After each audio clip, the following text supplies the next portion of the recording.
Welcome to EJN TV. Today I want to explain how can you make soap at home. Soap at home. First of all, washing your hand with soap and water for 20 seconds is the most effective way to cleanse yourself and stop spreading of illness caused by germs. And if you want to stock up a lot of soap or just want to pass the time with craft, you can actually make your own soap at home. And I'm going to explain how can you make your own soap at home. But before that, we should know how soap works. So I'm going to explain how soap works. Soap is made from the combination of fat and an alkaline material, which react through a chemical process which is known as saponification. Saponification makes a substance that can combine with both water and oil. There's one PhD microbiologist who is known as Anastasia Bendebar, a PhD of microbiologist. So after there, then dissolves in water, and soap forms an amphoteric micelle, or a group of molecules that are attracted to water on the outer side and oil on the inside. Germs can stick to the oil and grease on your body, and if you wash your hand with water alone, it won't get rid of the germs because water and oil don't mix. That it is known. But when soap encounters oil, Bendery says they get mixed into the center of the amphoteric micelle. So when you wash your hand with soap and water, the combination is able to carry away grease, grime, and drift along with the germs they contain. Now I'm going to explain also the key ingredients of soap making. What are the key ingredients of soap making? To make soap at home, you need the two elements for saponification: fat and an alkaline material. Alkaline material is any alkaline material, either sodium hydroxide, potassium hydroxide, and other alkaline material. Any type of fat will do, from olive oil to lard to coconut oil, but different fat give the soap different properties, so it depends with the different fat that you have used. Olive oil is a good for moisturizing, but does not provide a good leather. Olive oil is a good for moisturizing of the soap, but does not give a good leather. Coconut oil, it makes a nice leather, but it's so cleansing that it makes your skin feels dry. Okay, so the alkaline material here, which is normally used, is lye, which is called lye, an alkaline material. Sodium hydroxide is the type of lye used for bar soap, while potassium hydroxide is used for liquid soap. A combination of both can be used to make jelly-like soap.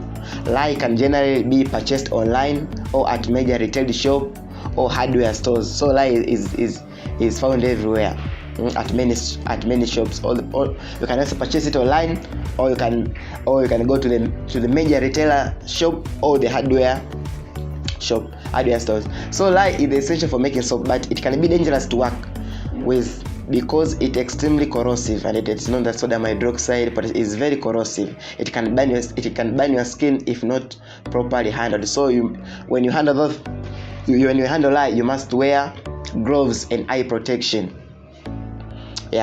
So if you are worried about the handling lye, you can purchase a soap base. This is the basic soap bar that has already been through the saponification process. So you can buy a basic soap bar which has already passed through all the saponification process. You can melt it and add some colors so that you can make soap to have different colors. You can add yellow color, orange color, red, any color of your choice. Fragment and exfoliative of your choice, a process known as melt and pour soap making. So now I'm going to explain how to make soap at home. There are main methods for making soap at home. There are almost 3 methods of making soap at home. The first method is called melt and pour.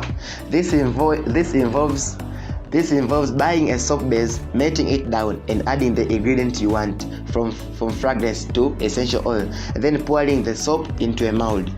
The saponification has already happened, so you don't have to worry about handling lies. I mean, the saponification process has already happened. To this process, melt and pour, and the soap can be used immediately after it has cooled. This is a good option if you want to involve kids in your soap making. So if you want to involve kids in a soap making, you should use melt and pour, because in melt and pour the saponification process has already happened. So it means that there's no need of handling lye, because lye, which is potassium hydroxide, also the hydroxide, it is very corrosive. Another method is called a cold process. This process involves making soap from scratch using lye and fat. There's no heating involved, but the soap will need 4 to 6 weeks to cure, so the saponification is complete and all the lye is gone. Another process is called the hot process. This also involves making soap from scratch. Heat from a scotch pot, for example, it is used to speed up the saponification, so the soap can be ready in a little as a week. So those are the processes on how to make soap. So now I'm going to explain the ingredients and equipment of making soap. First of all, you must have coconut oil, 2 to 3 of cup. This is used, coconut oil is used to produce leather. Also, you must have oil, olive oil.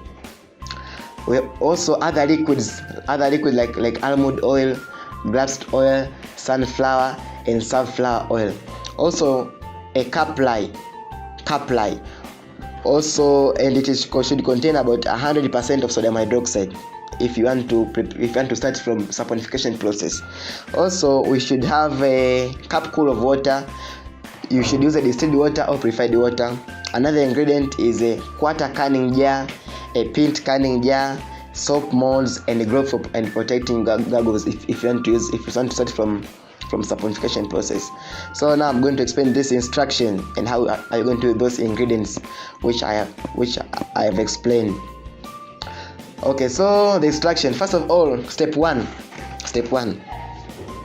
cover your work area, put your gloves and other protective wear on, measure your water into a quarter canning jar, have a spoon ready, measure your lye, make sure you have exactly a quarter cup. Slowly pour the lye into the water, never the water into a lye. Yeah, as you know, never the acid into a lye. Yeah, something like that. Stirring as you go. As you keep pouring, you stir. Stand back while you stir to avoid the fumes. When the water starts to clear, you can allow it to sit while you move to the next step. It will generate heat at the chemical reaction. So in the first step, heat is normally generated because it is exothermic reaction. Another step, which is step 2, in the pint jar, add your 3 oil together. They should just make a pint. Heat in a microwave for about a minute, or place the jar of oil in a pan of water to heat. Check the temperature of your oil. Should be checking the temperature of your oil. It should be about 120 Fahrenheit or so. Although you can use a soap maker thermometer or a regular meat thermometer will also work for the step 2 process. Your lye should have come down by then to about 120 Fahrenheit. Wait for both to cool somewhere to about between 95 Fahrenheit to 105 Fahrenheit. This is crucial for soap making. Too low, it will come together quickly but be coarse and crumbly. That is the second step. The third step, when both the lye and oils are at the right temperature, which I said it is about 95 Fahrenheit to 105 Fahrenheit, slowly add the lye, stirring until it's all mixed. Stir by hand for a full 5 minutes with any spoon or spatula. So you have a spoon or spatula that is heat resistant. It is very important to get as much for the lye in content with as much of the soap as possible. So after about 5 minutes now, you can keep stirring, or you can use a immersible blender. The soap mixture will lighten in color and become thick in the step 3. So in step 3, the soap mixture will lighten in color and become thick. When it looks like, it will be looking like vanilla pudding, it's ready. The 4th step, add your herb or essential oil or other addition. Stir throughout to combine. Pour the mixture into a mold and cover with plastic wrap. Set it in a cold towel and wrap it. This will keep the residual heat in and start the saponification process. So in step 4, the saponification process, it continue. Now step 5, after 24 hours, it is 1 day. Check your soap if it is still warm or soft. Allow it to sit another 12 to 24 hours.